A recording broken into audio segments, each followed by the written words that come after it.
정말 어려운 자유양식 자기소개서 잘 준비하고 계신가요? 삼성 어린이집이나 일반 유치원, 일반 어린이집에서는 자유양식 자소서를 제출하게 되어 있죠. 자유양식 자소서는 너무 자유로워서 한 발도 못 대는 이 자유롭지 않은 상황. 오늘 제가 딱 해결해 드릴게요. 뒷부분에는 저의 자유양식 자기소개도 소개해 드릴 테니까 끝까지 시청해 주세요.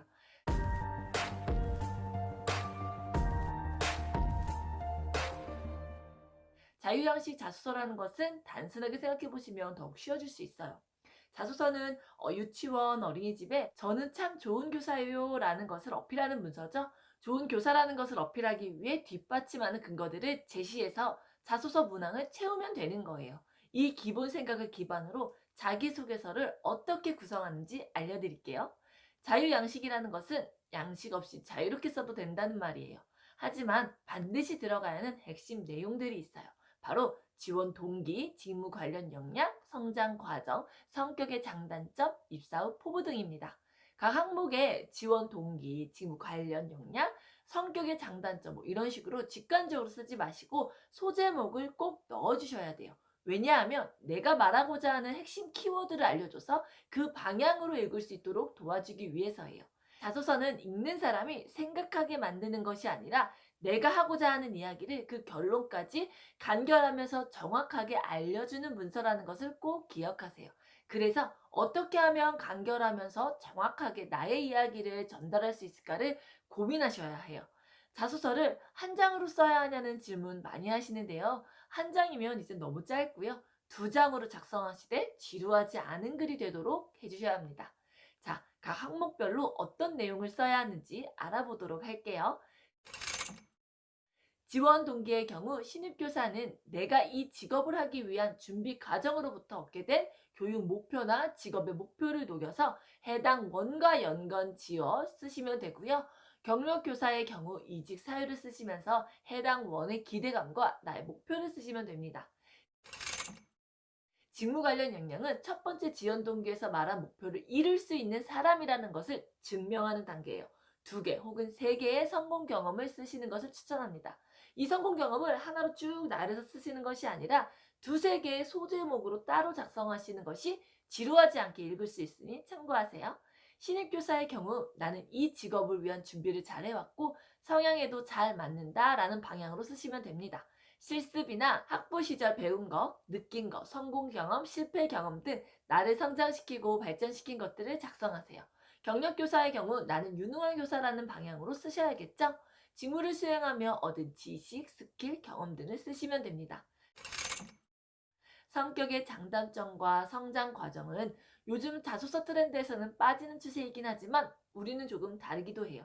아이들과 함께 하면서 아이들에게 이로운 인성을 가진 교사여야 하기도 하고 아동학대 같은 문제도 있기 때문이죠.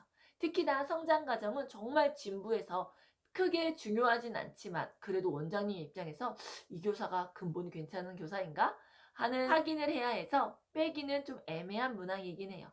그래서 전체 자소서 내용에 이 사람이 정말 괜찮은 사람인가에 대한 의문을 해소할 수 있게 성격의 장단점이나 직무 관련 역량을 통해서 자연스럽게 녹여 넣으셨다면 이 문항은 빼셔도 됩니다. 성장 과정을 쓰실 때는 우리가 소위 알고 있는 강인한 아버지와 인자하신 어머니 아래 일남미녀로 태어나 이런 형태의 성장 과정은 절대 쓰지 마시고요.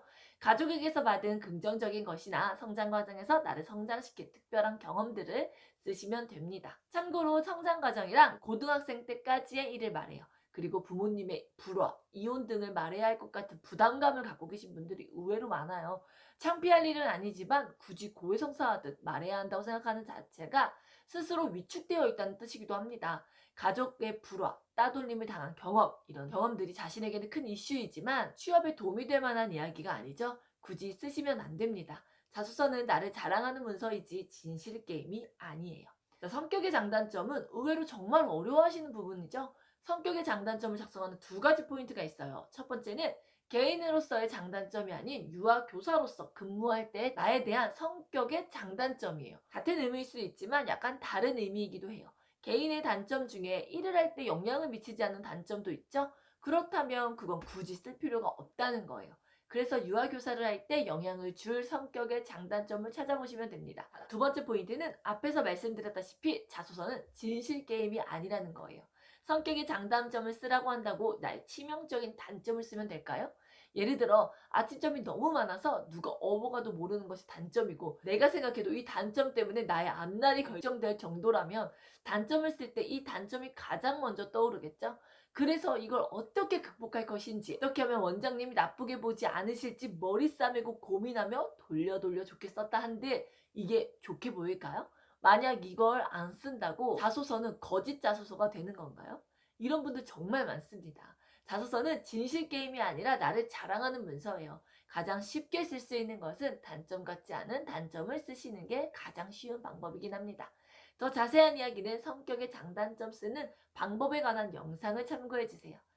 저의 경우 자소서에 단점을 쓰지 않아요. 제가 업무를 할 때 딱히 단점을 쓸 게 없다고 생각하기 때문이에요. 다만 이렇게 쓰지 않는다면 면접에서 단점에 관한 질문이 나올 수도 있으므로 준비하는 것이 좋습니다. 저는 만약에 질문이 나왔다면 동료 교사들과도 늘 잘 지냈고 아이들과 학부모님과도 늘 잘 지냈고 업무도 늘 즐겁게 했기 때문에 단점이라고 생각이 드는 게 없어서 적지 않았다고 대답을 하려고 했었는데 질문이 나온 적은 없었습니다. 꼭 저처럼 하라는 말씀은 아니고 참고만 하세요. 자, 마지막으로 입사 후 포부를 작성하시고 마무리하시면 됩니다. 입사 후 포부는 지원 동기와 비슷한 부분이기도 해요. 그래서 지원 동기와 입사 후 포부를 맨 끝으로 끌고 와서 작성해도 되고요.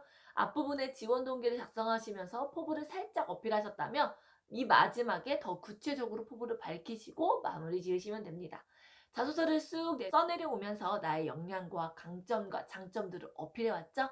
이런 나의 역량으로 이 원에서 어떻게 성장해 나갈 것인지를 쓰시면 되는 거죠. 자, 어느 정도 정리가 되셨을까요? 그럼 저의 자소서를 소개시켜 드릴게요. 저의 자소서는 자소서 작성 방법 영상에도 소개해 드렸는데 오늘 영상을 들으시고 조금 더 쉽게 정리하시라고 다시 한번 설명해 드리도록 하겠습니다.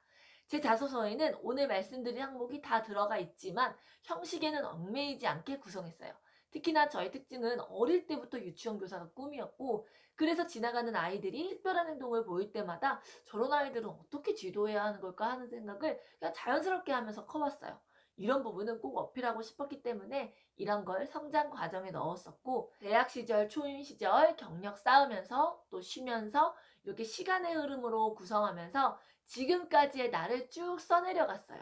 이걸 쭉 읽다 보면 저의 강점, 성격, 경력 등을 이해할 수 있고 아, 괜찮은 고사다라는 느낌을 받을 수 있도록 노력했어요. 그런데 그 글이 지루하면 읽지 않겠죠?